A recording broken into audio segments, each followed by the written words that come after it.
अस्सलामु अलैकुम। Welcome to Madan media. आप सुन रहे हैं मोहम्मद मदनी की आवाज़।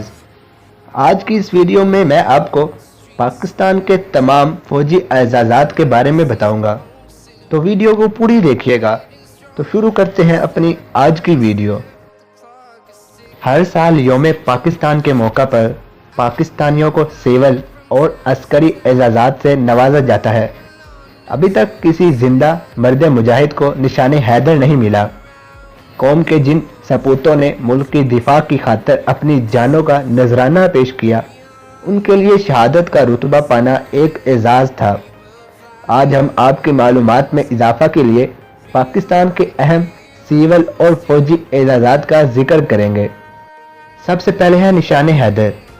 निशान हैदर पाकिस्तान का सबसे बड़ा फौजी एजाज़ है, जो अब तक पाक फौज के 10 जवानों को मिल चुका है। अगर आप इन 10 जवानों के बारे में जानना चाहते हैं तो मुझे कमेंट में बताएं, मैं इनकी एक अलग सी वीडियो बना दूंगा। तो बात करते हैं निशान हैदर की। तो पाकिस्तान की फ़ज़ाइया की तारीख और पाकिस्तान की बड़ी फौज के मुताबिक निशान हैदर हज़रत अली रज़ी अल्लाह अन्हु से मौसूम है, क्योंकि उनका लक़ब हैदर कर्रार है और उनकी बहादुरी ज़रबुल मिसल है। ये निशान सिर्फ उन जानबाजों को दिया जाता है जो वतन के लिए इंतहाई बहादुरी का मुजाहरा करते हुए शहीद हो चुके हों।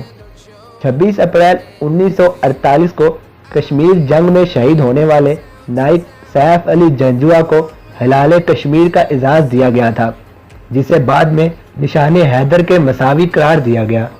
इसके बाद है हिलाल जुर्रत। हिलाल जुर्रत निशान हैदर के बाद पाकिस्तान का दूसरा बड़ा फौजी एजाज़ है।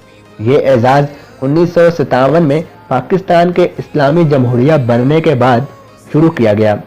ये एजाज़ जंग में बहादुरी और जुर्रत का मुजाहरा करने पर पाकिस्तान की फ़ज़ाई, बर्री और बहरी फौज के बहादुर सिपाहियों को दिया जाता है। ये एजाज़ बरतानिया के ब्रिटिश डिस्टिंग्विश्ड सर्विस आर्डर और अमेरिका के United state distinguished service cross के बराबर है। इस एजाज़ के हमरा 20,000 रुपये या 5 एकड़ अराजी भी दी जाती है। इसके बाद है सितारा जुर्रत। सितारा जुर्रत पाकिस्तान का तीसरा आला तरीन अस्करी एजाज़ है और ये भी 1957 में शुरू किया गया। ये एजाज़ जंग या सर्विस में नुमाया कारकर्दगी पर दिया जाता है। पाकिस्तान के शहरियों के लिए कौमी एजाज़ात के 5 आर्डर्स थे, जिनके नाम order of Pakistan, order of Shujaat, order of Imtiaz, order of Quaid Azam और आर्डर ऑफ खिदमत थे। अब हर आर्डर तमगों के 4-4 सिलसिलों पर मुश्तमिल है, जो निशान, हिलाल, सितारा और तमगा कहलाते हैं। इसके अलावा 3 तमगे हिलाल जुर्रत, सितारा जुर्रत और तमगा जुर्रत कहलाते हैं, जो सिर्फ मुसल्लह अफवाज के अरकान को दिए जाते हैं। इसके बाद है सितारा इम्तियाज़। सितारा इम्तियाज़ पाकिस्तान का एक और बड़ा एजाज़ है, जिसका तर्जमा सितारा फजीलत भी किया जाता है। ये एक ऐसा एजाज़ है जो हुकूमत पाकिस्तान अस्करी और सिविल शख्सियात दोनों को ही देती है।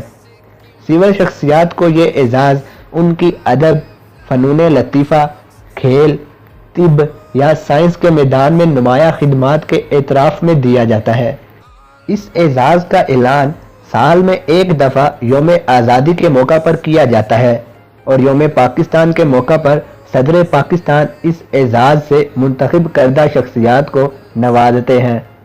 पाक फौज में ये आला तरीन एजाज़ ब्रिगेडियर या मेजर जनरल के रुतबा पर फायज उन फौजी अफसरान को अता किया जाता है जिन्होंने नुमाया खिदमात सर अंजाम दी हों। इसके बाद है तमगा इम्तियाज़। तमगा इम्तियाज़ पाकिस्तान में सिविल और अस्करी शख्सियात को दिया जाने वाला एक और अहम एजाज़ है। इसका तर्जमा तमगा फजीलत भी किया जाता है। सितारा इम्तियाज़ की तरह तमगा इम्तियाज़ भी सिविल शख्सियात को उनकी अदब, फ़नून लतीफ़ा, खेल, तिब या साइंस के मैदान में नुमाया खिदमात के एतराफ़ में दिया जाता है। इस एजाज़ का ऐलान साल में एक दफ़ा यौम आज़ादी के मौका पर किया जाता है और यौम पाकिस्तान के मौका पर सदर पाकिस्तान इस एजाज़ से मुंतखब शख्सियात को नवाजते हैं। और आखिर में है तमगा बसालत। تمغہ بصالت پاکستان کی مسلح افواج کا ایک اعزاز ہے۔ یہ تمغہ اپنے فرائض انجام دیتے وقت شجاعت، ہمت اور بہادری کا مظاہرہ کرنے پر فوجی اہلکاروں کو دیا جانے والا ایک غیر آپریشنل ایوارڈ ہے۔ تو یہ تھی میری آج کی ویڈیو، جس میں نے آپ کو پاکستان کے تمام سول اور عسکری اعزازات کے بارے میں بتایا۔ آپ اس حوالے سے کیا کہنا چاہیں گے مجھے کمنٹ سیکشن میں لازمی بتائیں۔ اپنی فیڈ بیک مجھے کمنٹ سیکشن میں لازمی دیا کریں۔ ویڈیو اچھی لگنے کی صورت میں لائک کریں اور زیادہ سے زیادہ لوگوں تک شیئر کریں۔ مزید ایسی ویڈیوز کے لیے میرے چینل کو سبسکرائب کر لیں اور ساتھ لگے بیل کو لازمی پریس کریں تاکہ آپ کو میری ہر ویڈیو کا نوٹیفیکیشن ٹائم پر مل سکے۔ Thanks for watching.